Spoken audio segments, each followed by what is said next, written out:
দুনিয়ার বাস্তবতা করে আপনাকে বুঝাই। এই গোটা বিশ্ব জগতে মানুষ যত গুনাহ করে, পাপ করে, কিসের জন্য করে জানেন? দুটো জিনিসকে যদি ফ্রি করে দেওয়া হতো, এক টাকা পয়সা, আর দুই যৌনতা। আর যদি বলা হতো দুটোতে কোনো পাপ নেই, তাহলে কোনো মানুষ হয়তো জাহান্নামে যেত না। যেত? যদি বলে তো যৌনতা ফ্রি, মানে যাকে মন চায় তার সঙ্গে শুয়ে থাকবে, কোনো সমস্যা নাই, যাকে পছন্দ তার সঙ্গে শুয়ে থাকবে, ফিজিক্যাল রিলেশন করবে। মানে এই ব্যভিচার, যৌনতা, জেনা, ব্যভিচার, এগুলো যদি পাপ বা গুনাহ না হতো, মানুষ সবাই পিছাবে বসে থাকতো। তাহলে গুনাহ কই? গুনাহ খুঁজে পাবে না। আর অর্থনীতি, টাকা পয়সা, রোজগার, মানে হালাল হারাম, এই দুটো যদি না থাকতো, তাহলে মানুষ আর জাহান্নামে যেত না। ইসলাম এই দুটো জিনিসকে কন্ট্রোল করেছে। ইসলামী অর্থনীতির পাশাপাশি আগে জীবনের বাস্তবতা বুঝেন। জামে তিরমিজি হাদিস 2417, আল্লাহ নবী বলছেন কিয়ামতের মাঠে প্রত্যেক আদম সন্তানকে 5খানা প্রশ্ন করা হবে। কয়টা? আরো জোরে, কয়টা? 5টা। প্রথম প্রশ্ন, আন উমুরহিম, তোমাকে যে বয়স দিয়েছি, হায়াত দিয়েছি, এই হায়াত কোন কাজে ব্যবহার করেছো, কোন খাতে তুমি ব্যয় করেছো? কড়াই গন্ডার সেদিন আপনাকে হিসাব দিতে হবে কিয়ামতের মাঠে। আপনাকে তৃতীয় এবং চতুর্থ যে প্রশ্ন করা হবে যে তুমি কোন পথে টাকা রোজগার করেছো আর কোন পথে টাকা ব্যয় করেছো। মানে কিয়ামতের মাঠেও আল্লাহ সুবহানাহু ওয়া তাআলা টাকা যে কোথা থেকে ইনকাম করেছেন, এর আগে চিটারি করে টাকা ইনকাম করেছেন, প্রতারণা করেছেন মানুষের সঙ্গে, বাটপারি করেছেন, দাড়ি বাটকাতে কম দিয়েছেন, সুদের টাকা, ঘুষের টাকা, পর্নোগ্রাফির টাকা, ইউটিউবে এক চলেছে, ন্যাংটামে এসেছে, ওইখান থেকে মনিটাইজেশন অন করে ওই টাকা রোজগার করেছেন, কোথা থেকে টাকা রোজগার করেছেন। কিয়ামতের মাঠে প্রত্যেকটা হিসাব আপনাকে দেওয়া লাগবে। শুধু টাকা রোজগার নয়, টাকা কোথায় দান করেছেন, এই দানের হিসাব আল্লাহ নেবেন। প্রশ্ন কটা হবে টাকা প্রসঙ্গে? কথা বলেন। আমরা শুধু ইনকামেরটাকে গুরুত্ব দিই, কিন্তু কোথায় যে টাকা দিচ্ছি এটাকে আমরা ততটা গুরুত্ব দিই? কথা বলেন।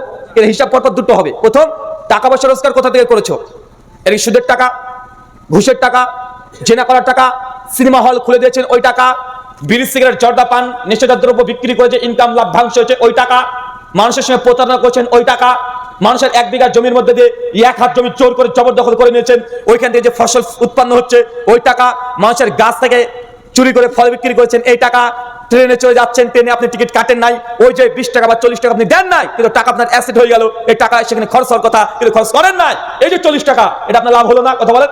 এখন এই টাকা মানে কোথা থেকে টাকা রোজগার করেছেন? 1 কেজি কেরোসিন তেল দোকান থেকে কিনতে গিয়েছেন, দোকানদার 950 গ্রাম দিয়েছে। 1 লিটার পেট্রোল কিনতে গেছে, বোতলে আছে 900 গ্রাম, 1 লিটার দাম নিচ্ছে। গ্রাম গ্রাম অনেক মানুষকে দেখা যায় তারা কেরোসিন তেল কিনে বলে 1 লিটার, যার আছে 850 গ্রাম, মানে 850 গ্রাম বিক্রি করছে, 850 গ্রাম দিচ্ছে। আর গ্রাম গ্রাম যখন কিনছে ওই জার, ওটা 1200। হয় কি হয় না? কথা বলেন। চাচা হয় না? গ্রামে গ্রামে কেরোসিন তেল কিনছে, ডিজেল কিনছে, ওখানে দেখা যাচ্ছে যে জারটা আছে ওটা আলাদাভাবে তৈরি করা, বলছে 1 লিটার জার, কিন্তু আটে আসলে কত? 1200 গ্রাম। আবার দোকানদার ওই গিয়ে দোকানে বিক্রি করছে, ওর জন্য আবার আলাদা ঢোয়া, আলাদা পাত্র, ও আবার যে ঢোয়া করে মেপে দিচ্ছে ওটার 1 লিটার না, ওটা 850। মানে কেনা আর বেচা, আগে 400 গ্রাম ও মেরে দিয়েছে। এখন যতই এইভাবে কাজগুলো করুক, কিয়ামতের মাঠে প্রত্যেকটা টাকা কোথা থেকে ইনকাম করেছেন, কোথায় খরচ করেছেন, দুটো আপনাকে কড়াই গন্ডা হিসাব দিতে হবে। কেন? কারণ দুনিয়া এটা ক্ষণস্থায়ী। মিশকাত হাদিস 5156, আল্লাহ নবী বলছেন একদিন তুই মদিনা রাস্তা দিয়ে যাচ্ছেন, কোথায় বলেন তো চাচা? মদিনাতে নবী যাচ্ছেন, একটা মরা কান কাটা ছাগল, কি ছাগল বলেন তো? কান কাটা মরা ছাগল আল্লাহ নবী তুলেছেন, তুলে সাহাবীকে বলছেন যে সাহাবী আমার, এই কান কাটা মরা ছাগলটা দেখতে পাচ্ছ? জি দেখতে পাচ্ছি। ইয়া রাসূলুল্লাহ আমরা সবাই দেখতে পাচ্ছি। নবী বলছেন এটা তোমরা কেউ 1 দিনার বা 1 দিরহাম দিয়ে কিনবে? মানে 1-2 টাকা দিয়ে কেউ কি তোমরা কিনবে ছাগলটা? সাহাবীরা ছাগল দেখে তাকে হচ্ছে ইয়া রাসূলুল্লাহ আরে ছাগল তো মরা, মৃত, তারপর কান কাটা, আর আরবদের স্বভাব তারা কোনো খোঁজযুক্ত কোনো প্রাণী তারা গ্রহণ করে না। বলছে ইয়া রাসূলুল্লাহ ছাগল তো মৃত, আরে এটা জীবিত হতো তবুও কিনতাম না, এটা কান কাটা। আল্লাহ তখন বলছেন যে তোমাদের নিকটে যেমন মৃত ছাগল, এর যেমন কোনো মূল্য নেই, এর গোটা দুনিয়া, গোটা সৃষ্টি জগৎ আল্লাহ সুবহানাহু ওয়া তাআলার কাছে তেমনই মৃত ছাগলের নাই, আল্লাহ হচ্ছে মূল্যহীন। কিন্তু তারপরে মানুষ এই দুনিয়া নিয়ে মেতে থাকে কি থাকে না? দুনিয়া নিয়ে মানুষ তারপরে মেতে থাকে। একাধিক হাদিস দ্বারা প্রমাণিত হয়, সহিহ মুসলিম মিশকাতে আছে হাদিস না 5157 নম্বর হাদিস। আল্লাহ নবী তিনি দুনিয়ার বাস্তবতা বুঝাচ্ছেন। তিনি বলছেন যে কোন মানুষ যদি দুনিয়ার আখিরাত কি, কোনটা দুনিয়া কোনটা আখিরাত, নবী বলছেন একটা মানুষ সমুদ্রের মধ্যে আঙ্গুল পুড়ে দিয়েছে। সমুদ্র বুঝেন? সমুদ্র যদি না বুঝেন পানি বোতলটা বুঝেন। একজন মানুষ পানির বোতলে যদি কেউ আঙ্গুল পুড়ে দেয়, আঙ্গুলটা পুড়ে দেওয়ার পরে ও তুলেছে, আপনি যতটুকু আঙ্গুলে পানি লেগে আছে এটা হচ্ছে দুনিয়া। কি বলেন তো ভাইজান? এটা দুনিয়া। আর যেটা বোতলে পড়ে থাকলো ওটা হচ্ছে আখিরাত। দুনিয়ার চেয়ে আখিরাত এত বিশাল, কিন্তু মানুষ তারপরেও এই ক্ষণস্থায়ী দুনিয়ার জন্য মাত্র 20-30 বছর সে ভালো থাকতে চায়। এই জন্য সে সারা জীবন অনন্তকাল মানুষ ভুলে যাচ্ছে আপনি বলেন তো, আপনি চিন্তা করে আপনি দেখেন আপনি জীবনে কত বছর বাঁচবেন। আপনার বয়স এখন 30 বছর, আর হয়তো আপনি 20 থেকে 25 বছর ইনকাম করবেন। তারপর আমাদের প্রত্যেকের কবরে যেতে হবে, হবে কি হবে না? কিন্তু এই 20 বছর ইনকাম করতে গিয়ে কত রকমের হারাম উপার্জন আপনি করছেন, যে হারাম উপার্জন করলে কিয়ামতের মাঠে আল্লাহ আপনাকে প্রশ্ন করে ওখানে আটকে দেবে। মানুষের কোনো এখানে দ্বিধা নেই। অনেক মানুষের রিজিক নিয়ে সংশয় আছে, কয়েকটা সংশয় আপনাদের দূর করব। যে যৌক্তিক সংশয়, অনেক নাস্তিক অ্যাথিস্টরা বলে যে তাকদির বলে কিছু নেই, তুমি চেষ্টা করো ফল পেয়ে যাবে। যে চেষ্টা করে সে ফল পায়। ভাই বলে কি বলে না? বলে না? বলে টাকা আজকে আমি ইনকাম করেছি, এটা আল্লাহ দিবে কেন? আরে আমি চেষ্টা করেছি তাই তো আল্লাহ আমাকে দিয়েছে। আর আমি যদি কাজ না করি আল্লাহকে আমাকে ঘরের মধ্যে বসে থেকে দিয়ে দিবে? বলে কি বলে না? বলছে এই টাকা যেটা আমি রোজগার করলাম 500 টাকা, যদি বলি ভাই টাকা তো আল্লাহ আপনাকে অনেক দিয়েছে, কিছু মানুষ দেখেন বলে আল্লাহ দিয়েছে মানে, আরে আমি পরিশ্রম করেছি, আমি কষ্ট করে উপার্জন করেছি, রাত দিন এক করে দিয়ে আমি টাকা উপার্জন করেছি, অতএব যে কষ্ট করবে সে ফল পাবে। এই কথা বলে কি বলে না? এই কথাটা যৌক্তিক না এবং অযৌক্তিক। কেন আপনাকে বলি, রিজিক এটা নির্ধারিত। ইসলামী আকীদা কি কথা বলেন? রিজিকটি নির্ধারিত। মিশকাত হাদিস 5300 নম্বর হাদিস, আল্লাহ বলছেন একজন মানুষের রিজিক নির্ধারিত, যতক্ষণ সে রিজিক প্রাপ্ত না হচ্ছে ততক্ষণ ওই ব্যক্তির মৃত্যু হবে না। এতটুকু বুঝতে পারলেন? রিজিক আল্লাহ নির্ধারণ করে দিয়েছে যে আপনি কত কুইন্টাল চাল খাবেন, কয়টা গরুর মাথা খাবেন, কয়টা ছাগলের মুন্ডু খাবেন, কয়টা মুরগি খাবেন, কয়টা সবজি খাবেন, সবকিছু এটা লিখিত আছে। যতক্ষণ নির্দিষ্ট রিজিক না পাচ্ছেন, জীবনে আপনি কত টাকা রোজগার করবেন এটাও নির্ধারিত, জীবনে কত লাখ টাকা ইনকাম করবেন এটাও নির্ধারিত। মানে আপনি চাইলে বেশি ইনকাম করতে পারবেন এটা না, মানে আল্লাহ যা নির্ধারণ করে দিয়েছে আপনি তাই পাবেন, জোর করে আপনি কিছু করতে পারবেন না। এখন আমাদের প্রশ্ন আসে, তার চেষ্টা করলে কি রিজিক বাড়তে পারে? ইসলামী আকীদা যে না, সম্ভব নয়। উদাহরণ দিয়ে বুঝতে পারবেন। ভাই আপনারা ক্লাসে 3 জন ফার্স্ট বয় ছিলেন, মনে পড়ে? 3 জন ফার্স্ট বয়, 3 জন একসঙ্গে পরীক্ষা দিচ্ছে, পরীক্ষা দিয়ে 3 জনই চাকরি পেয়েছে, 3 জনই ডাক্তার হয়েছে, নাম্বার মার্কস সব সেম, 3 জনই ডাক্তার, 3 জনের নাম সুনাম সেম হয়? হয় সেম? আপনিও ধরেন একটা টুকটুকি কিনেছেন, আপনার পাশের জন্য টুকটুকি কিনেছে, দুজনই একদম ভোর 6টার দিকে বেরিয়ে পড়লো টুকটুকি নিয়ে, দুজনই চেষ্টা করছে, চেষ্টা কোনো ত্রুটি নেই। সন্ধ্যার শেষে এসে দুজনকে সেম ইনকাম করতে পারে? তো আপনি বললেন যে চেষ্টা করলেই ফল পাওয়া যায়, আর চেষ্টাটা সবাই করছে। আরে ডাক্তার, ও ডাক্তার, আরেকজন ডাক্তার, অনেক সময় দেখা যায় যে একজন ভালো ডাক্তারের চাইতে কমা ডাক্তার নাম বেশি হয়ে গেছে। ভাই আছে না? কথা বলেন। তার বেচাকেনা বেশি, তার রিজিক বেশি, তার ইনকাম বেশি, তার সম্মান বেশি, তার মান বেশি, মানুষের চিনি বেশি। কিন্তু একজন ব্যক্তি ও অনেক পড়াশোনা করেছে, অনেক চেষ্টা করেছে, অনেক পরিশ্রম করেছে, তারপরে তাকে মানুষ চেনেও না, তার ইনকামও কম। তার মানে বোঝা গেল এই রিজিক এটা মানুষের হাতেও নয়, মানুষ চেষ্টা করলেও পারবে না, বরং এটা আল্লাহ সুবহানাহু ওয়া তাআলার হাতে। কার হাতে? এটা আল্লাহ তাআলার হাতে। নচেত যদি পরিশ্রম করলে রিজিক বাড়ে, যে যত বেশি কষ্ট করবে তার রিজিক তত বেশি বাড়বে। তাহলে মাঠে যারা কাজ করে তারা পরিশ্রম সবচেয়ে বেশি করে, তাদের টাকা বেশি হওয়ার কথা ছিল, ছিল কি ছিল না? তার পরিশ্রম তো তাদের বেশি। তাই মনে রাখবেন, চেষ্টা করলেও যদি তাকদিরে যদি না থাকে আপনি সফল হবেন না। তার মানে এই নয় যে আপনি চেষ্টা করবেন না। আল্লাহ সূরা জুমা 9 নম্বর আয়াতে জানিয়ে দিয়েছেন যে তুমি রিজিক অন্বেষণ করতে থাকো, আল্লাহ সুবহানাহু ওয়া তাআলা তোমার যা রিজিক তোমাকে পাইয়ে দিবে। আপনি ঘরে বসে থাকলে আল্লাহ রিজিক দেবে না। এই দুটো বিষয় আমাদের রিজিক নিয়ে সবচেয়ে বেশি সংশয়। একটা বাস্তব ঘটনা বলি। আমার একটা বন্ধু কয়েক বছর আগে আমাকে বলছে, রুহুল আমিন ভাই তোমার সঙ্গে একটা কথা শেয়ার করতে চাই। আমি জি বলো। উনি এসে বলছেন যে আমার আব্বা ছিল 3 বছর কি 10 বছরের কথা বলেছিল, 3 বছর ধরে, 3 বছর ধরে আমার আব্বা অসুস্থ ছিল। চাচা কি বলেন তো? অসুস্থ ছিল। তিনি তারপরে বলছেন যে কিছুদিন হলো মাস্টারে খোলা আমার আব্বা মারা গেছে। আমি তখন তার আব্বার জন্য দোয়া করছি। উনি তখন বলছেন তোমার সঙ্গে একটা কথা শেয়ার করতে চাই। আমি বলো। উনি তখন বলছেন যে আব্বা যখন জীবিত ছিল 3 বছর অসুস্থ, প্রতিদিন আব্বার জন্য 100 টাকার করে ঔষধ কিনতাম। কত টাকা? বলছে আব্বাকে প্রতিদিন আমি 100 টাকার করে ঔষধ কিনে দিতাম। আমার দোকান খুব বড় নয়, আমি ছোট ব্যবসায়িক, সারাদিনে আমার লাভ 200-400 টাকা হয়। গোটা দোকান যদি দোকান হয়, ওই দোকানে মাল যাচ্ছে 10,000 টাকার মাল নেই, ছোট ব্যবসায়ী। বলছে আমার বেশি বেচা কেনা হয় না, সারাদিন বসে থাকলে 200-400 টাকা ইনকাম হয়ে যায়।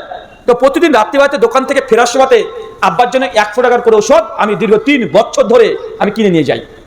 1 মাসের ওষুধ কিনতে পারি না, 3000 টাকা হচ্ছে, প্রতিদিন কিনে নিয়ে যাই 100 টাকা করে।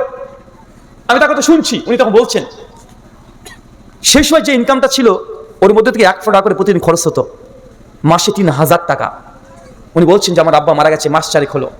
তো হঠাৎ করে আমার মধ্যে প্রশ্ন চলে আসলো যে আমি তো আব্বার জন্য প্রতিদিন 100 টাকা করে খরচ করতাম ঔষধে, আব্বা তো মারা গিয়েছে, টাকা তো খরচ হয় না, আব্বা তো চলে গেছে দুনিয়া থেকে, এই 100 টাকা তো খরচ হয় না, মাসে 3000 টাকা, তো 4 মাস থেকে আমি খুঁজি টাকাটা কই, আব্বা নাই, ওষুধ লাগে না, তো 3,000 টাকা মাস শেষে অতিরিক্ত এক্সেস হবে কি হবে না?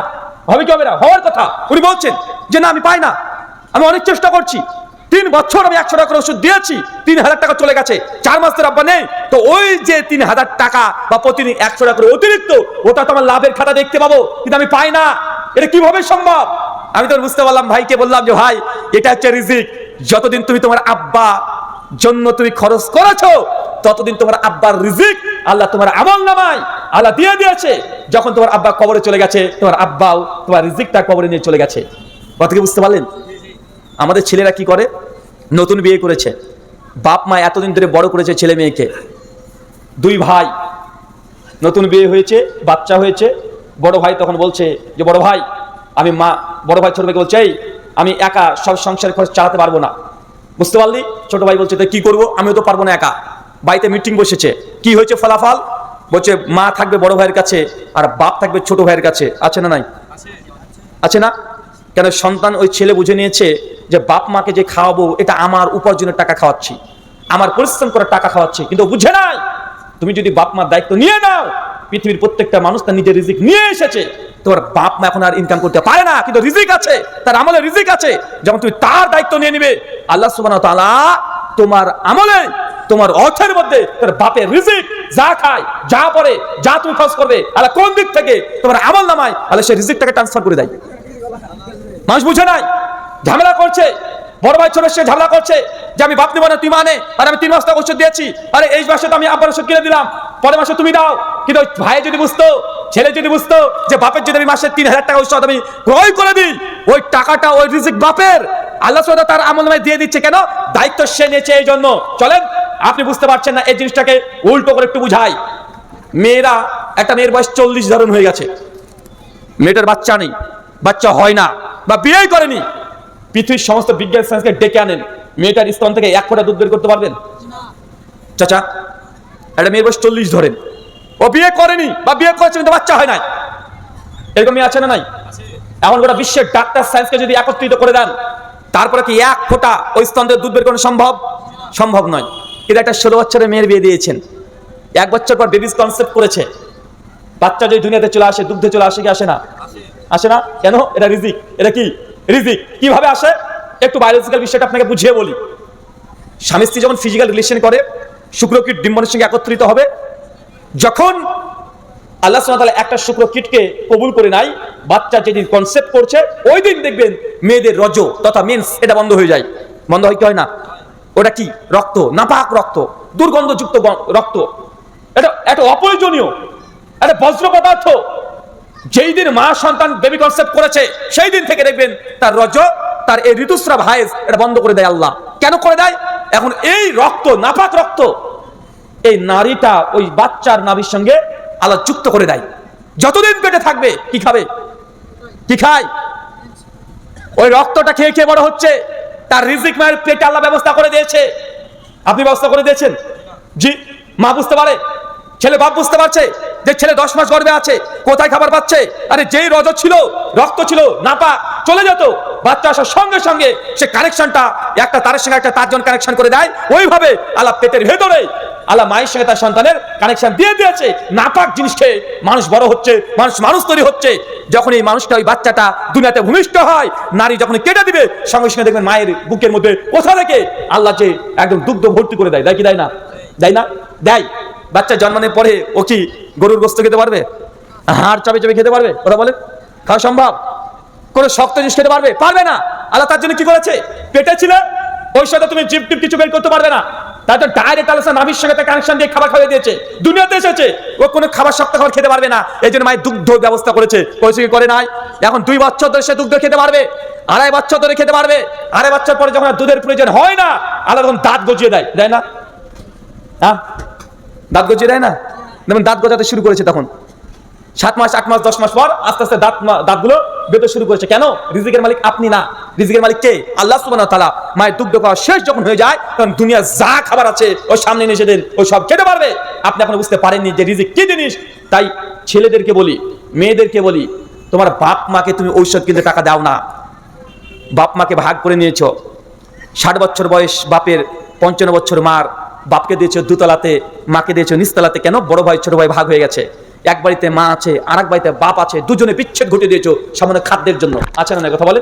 সামান্য খাদ্যের জন্য। আল্লাহি, আল্লাহর কসম, আপনি বাপ মা দায়িত্ব নিয়ে নেন, জেনে রাখবেন আপনার রিজিকের মধ্যে আল্লাহ বরকত দিবেনই দিবেন। কেন?